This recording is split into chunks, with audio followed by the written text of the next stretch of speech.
Америк нэгдсэн улс Иран улсад 15 заалт бүхий гал зогсоох хэлэлцээрийн саналыг хүргүүлжээ.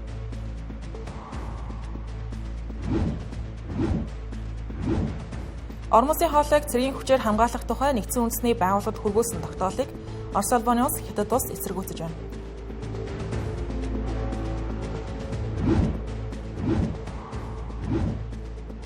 Дэлхийд дахинд шатхууны үн огцон өсөж эхэллээ.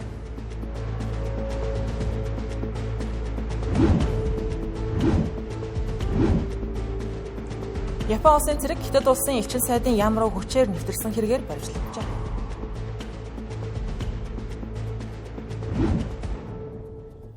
Орон дөрөв загштай Тэнгэрлэсийн оройны гадаад мэдээний тайм хөтөлбөр эхэлж байна. Дэлхийд дахинд болж байгаа онцлог мэдээлэлээс та бүхэнд таймлаг өргөнө.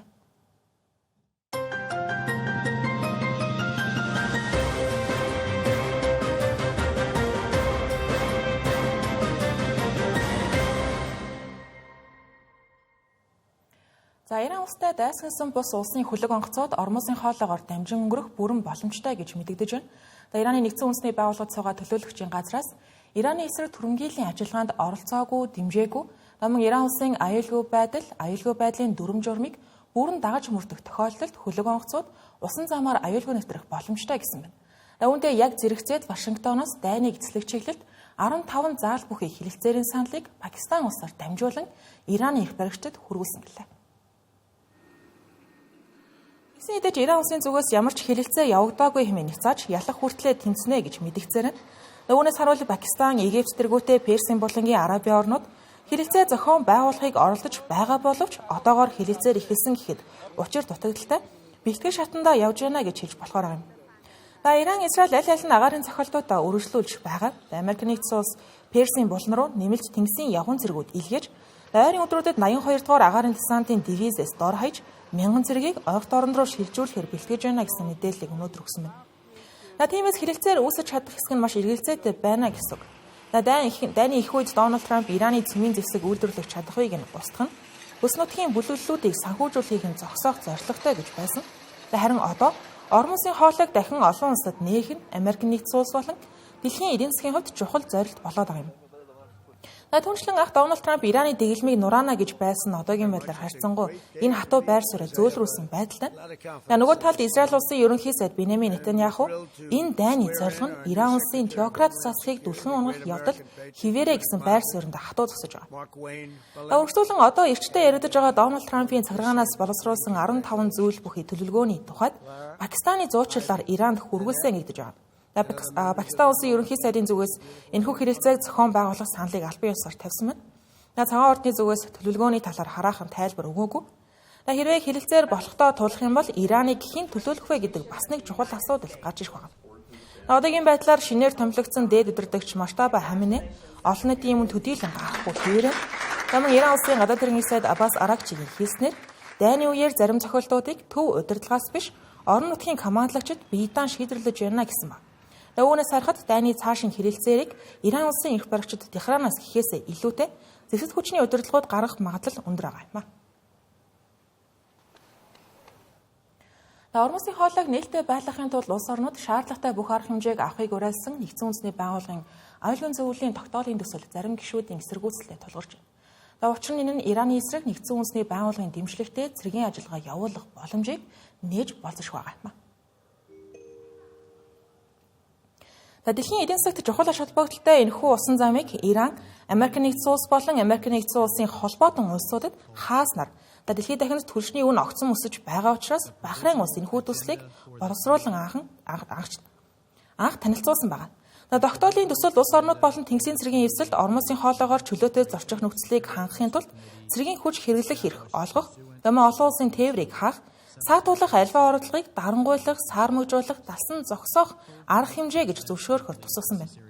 Намын Иранаас худалдааны болон ачаа тээврийн хөлөг онгоцуудад чиглэсэн бүх довтлогоогоо нэн даруй зогсоох, усан замын орчинд чөлөөтэй зорчих эрхийг хязгаарлахгүй байхыг шаардсан байна. Дипломат их сурвалжуудын мэдээлж байгаагаар энэхүү тогтоолыг нэгдсэн үндэсний байгууллагын дүрмийн 7-р бүлгийн хүрээнд оруулахтай холбоотойгоор олон улс болгоомжилж байгаа юм.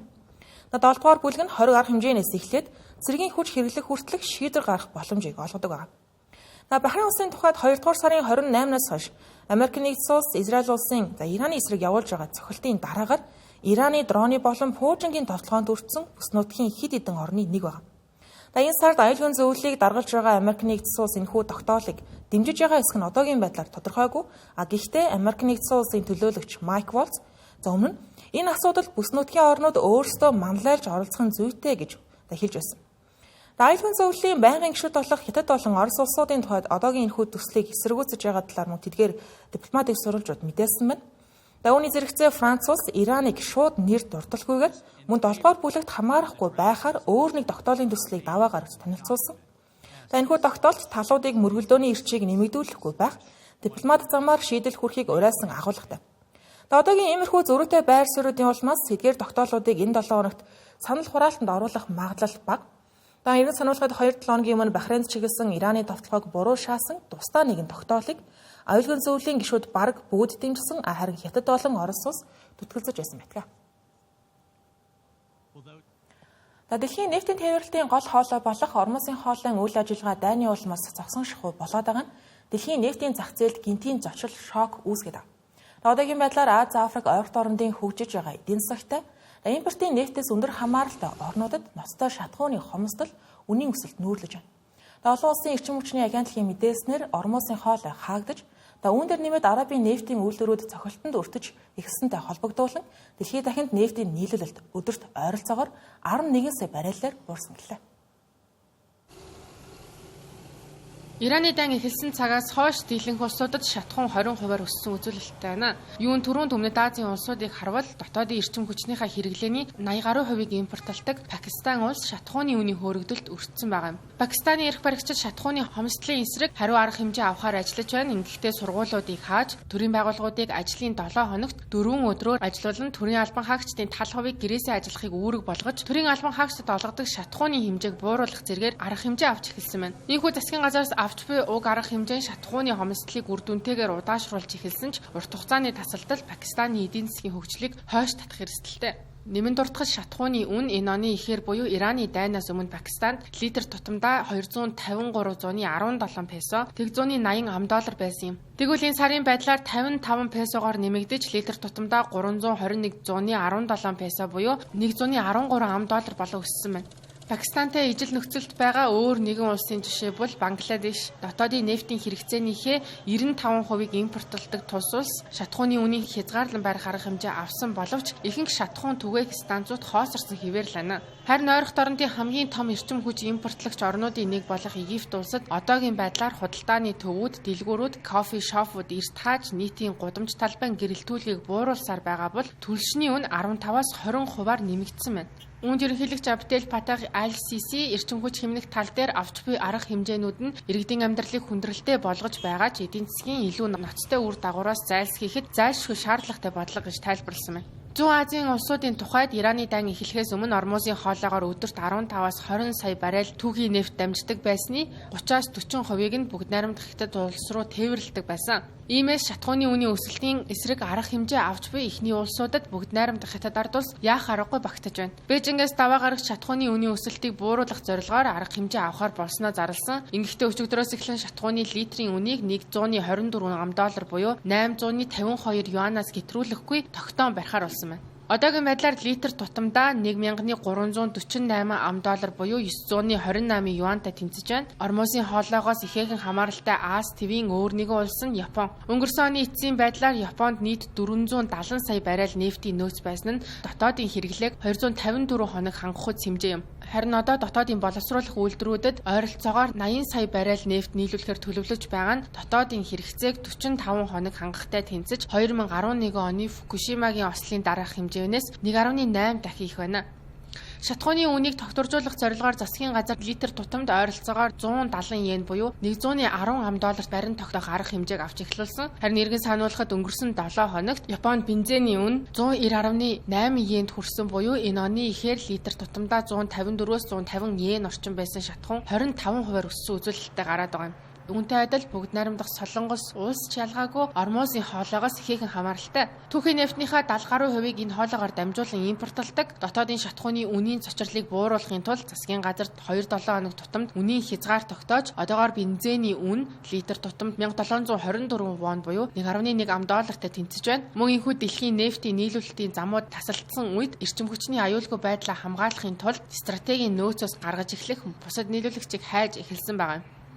Саяны дурдсан улсуудын нөхцөл байдлыг дүгнээд нэг харвал макро эдийн засгийн хувьд эмзэг өөрөгтэй гадаад валютын нөөц багтай орнуудад импортоор оруулж ирэх зардал нэмэгдэж, инфляц өсч, төрийн татаас өгөх чадвар буурч байгааг харж болохоор байна. Мөн нефтийн импортоос хэд хамааралтай орнууд дэлхийд дахинд гарч буй геополитикийн асуудал мөргөлдөөний хөлд чирэгдэж, эдийн засгийн тогтворгүй байдалтай нүүр тулж буй эдгээр улсууд цаашид эрчим хүчний аюулгүй байдлаа хамгаалъя гэвэл бодолтой хийж буй улсуудаа олшруулж, эрсдлээ таран байршуулах, дотоодын нөөцөө нэмэгдүүлэхээс эхлээд сэргээгдэх эрчим хүчний шилжилтийг ч нухацтай авч үзэх шаардлагатай болж байна. Дараагийн онц мэдээ хүргэе. Токио дахь бүгд найрамдах ард улсын элчин сайдын яамд Япон улсын өөрийгөө хамгаалах хүчний 23 настай цэрэг зөрчил гаргасан хэрэгээр баривчлагдлаа. Данхүү иргэн өнгөрсөн оны 10 дугаар сард хоёр улсын хооронд Тайваны асуудлаар үүсээд байсан хурцлал байдлыг өдөөсөн хэрэг болж магадгүй байна. Тодорхойлбол Миясаки мужийн Эбино баазын нэгэн цэрэг хутга байран хятадын элчин сайдын яамны хан руу авирсан юм. Тэрээр хэрвээ хятадын элчин сайд Японы талаар хятадын хатуу байр суурийг өөрчлөх шаардлагыг нь үл тоомсорлох юм бол өөрийн амиа хорлоно гэж сүрдүүлсэн байна. Гинтэл бэртэл авсан хүн одоогийн байдлаар байхгүй сэжигтэн Токиогийн цагдаагийн газарт шалгагдан саадуулагдаж байгаа. Японы талаас болж өнгөрсөн явдалд уучлалт гуйсан. Япон улсын засгийн газрын ерөнхий нарийн бичгийн дарга Миноро Кихара Япон улсын зүгээс болсон явдалд гүнээ харамсаж байгаа гэдгийг илэрхийлсэн. Мөн Токио дахь хятад улсын элчин сайдын яамны аюулгүй байдлыг чангад басан болохоо мэдээлсэн байна. Хятад улсын тухайд болсон явдлыг буруушааж, Японоос хятадын элчин сайдын яамны аюулгүй байдлыг хангахын тулд нарийн мөрдөн шалгалт байцаалт явуулж, сэжигтэнд ял шийтгэл оноож, мөн цаашид ийм хэрэг гарах боломжгүй болохыг шаарлаа. Энэхүү явдлыг өнгөрсөн оны 10 дугаар сард Тайвантай холбоотой асуудлын хүрээнд үүссэн хоёр улсын таагүй уур амьсгалыг дахин өдөөсөн хэрэг болж магадгүй гэж шинжээчид анхааруулж байгаа юм. Америк нэгдсэн улсын засгийн газраас дотоод хэргийн яамд тавьсан санхүүжилтийн хоргийн улмаас харьяа байгууллагын үйл ажиллагаа зогсон байдалтай байгаа. Үүн дээр нэмээд Нью-Йорк хотын нэгэн онгоцны буудлын дээр осол гарч 2 хүн амьд байгаа нь нөхцөл байдлыг дэврэгсээр боллоо. Өнгөрсөн сарын 14-өөс хойш тээврийн аюулгүй байдлын албаны буюу нисэх онгоцны буудлуудын 366 гаруй хүнийг ажлаас нь чөлөөж, зарим нь ажлаас халагдаж, харин үлдсэн ажигчид цалингүй өндөр ачаалт ажиллаж байгаа. Тэгвэл өнгөрсөн ням гарагийн оройн LaGuardia нисэх онгоцны буудлын нислэгийн зурвас дээр Air Canada Express онгоц компани гал унтраах машинтай мөрүүлдэж 2 нисгэгч амиа алдсан байна. Үндэсний тээврийн аюулгүй байдлын зөвлөлийн утгачлсан дүгнэлтээс харахад Ослын үед удирдлагын цамхагт ердөө 2 хянагч ажиллаж байснаас гадна тухайн 2 хянагч нь уг санхүүжилт зогссон явдлын улмаас нэгэн зэрэг олон үүргийг гүйцэтгэж байсан байж магадгүй. Хянагчдын гол үүрэг нь хөөрөх болон газар дахь зурвасын аюулгүй байдлын хяналтыг хариуцаж, нисгэгчдэд хөөрөх зөвшөөрөл олгодог. Гэтэл тухайн үед ажиллаж байсан аль ч хянагч өмнө нисэх онгоцны буудлын автомашины замын хянагчаар ажиллаж байсан эсэх нь тодорхойгүй. Энэхүү агаарын хөдөлгөөний удирдлагын журам ажлын ачааллын талаарх асуудал инхүү хөндөгдөж эхлэдэг. Үндэсний тээврийн аюулгүй байдлын зөвлөлийн дарга Jennifer Hammond-ийн хэлснээр нисэх онгоцны буудлын тээврийн хэрэгслийн дамжуулалтанд өөр холбооны систем давхар орж ирэн гацаасан. Үүнээс гадна хяналтын цамхгаас онгоц газардахаас хэдхэн секундын өмнө уг ачааны машинд зогсохыг зааварсан боловч тээврийн хэрэгсэлд хариу дамжуулагч радио хүлээн авч байхгүй байсны улмаас энэ осол гарсан гэж тайлбарсан байна. Намын ослын шалтгааныг ганц хүний алдаанаас биш харин аюулгүй байдлыг хангах бодлогын системийн дутагдaltaй байдлаас үүдэлтэй болохыг хэлжээ. Одоогийн байдлаар хэрэг шалгагдах шатан дээр явсаарлага хэн нэгний буруу гэж хэлэхэд эрт хിവэрэ. Мөрдөн байцаагчид мөргөлдөөн гарах үеийн үйл явдлын дарааллыг гаргахаар нисгэгчийн бүхээгд бичигдсэн хоолой болон бусад баримтуудыг үргэлжлүүлэн шалгаж байна.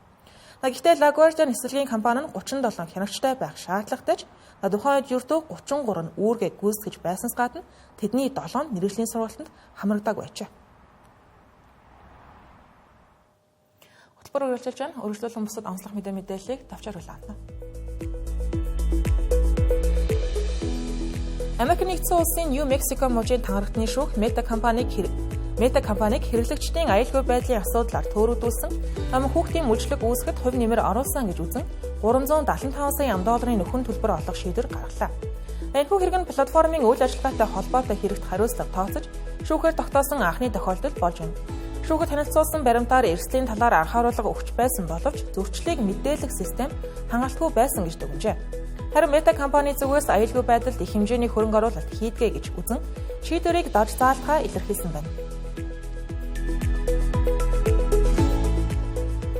Их Британи улс хүүхдүүдийн сошиал сүлжээний хэрэглээнд цагийн хязгаарлалт тогтоохоор туршилтын хөтөлбөрийг 300 өрхөд хэрэгжүүлж эхэллээ. Энэхүү туршилт нь нойр боловсрол гэр бүлийн амьдралд үзүүлэх нөлөөг судалж, цаашдын бодлого боловсруулахад ашиглах зорилготой. Технологийн сайд Лиз Кендалл энэ туршилт ирээдүйд ийм төрлийн хязгаарлалт нэвтрүүлэх хэсгийг шийдэхэд бодит нотолгоо олно гэжээ.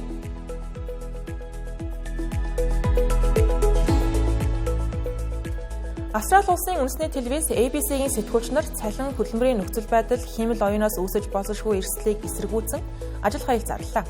Энэ нуг байгууллагад сүүлийн 20 жилийн хугацаанд анх удаага болж байгаа хэрэг юм. Ажил хаялтын улмаас оройны мэдээллийн хөтөлбөр болон өглөөний нэвтрүүлгүүд туслагдаж, оронд нь давтал бэлэн контентууд гарч ирсэн байна. ABC байгууллага нийтдээ 4400 гаруй ажилтнтайгаас гадна 2000 орчим нь мэдээний салбарт ажилладаг. Компани удирдлагуудаас санал болгосон 3 жилийн хугацаатай шаталсан 10% цалингийн нэмэгдэл нь инфляцийн хэмжээч давахгүй байгаа нь сэтгүүлчдийн уур бухимдлыг төрүүлсэн хэрэг болжээ.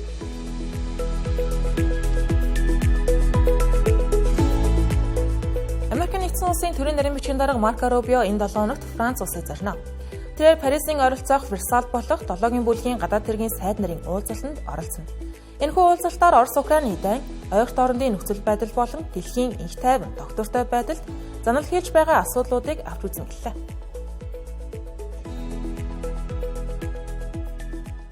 Та бүхэнд олон улсад болж байгаа онцлог мэдээлэлээс таймлан хүргэсэн байгаа. Анхаарлаа хандуулсан явдал баярлалаа. Сайхан амраарай.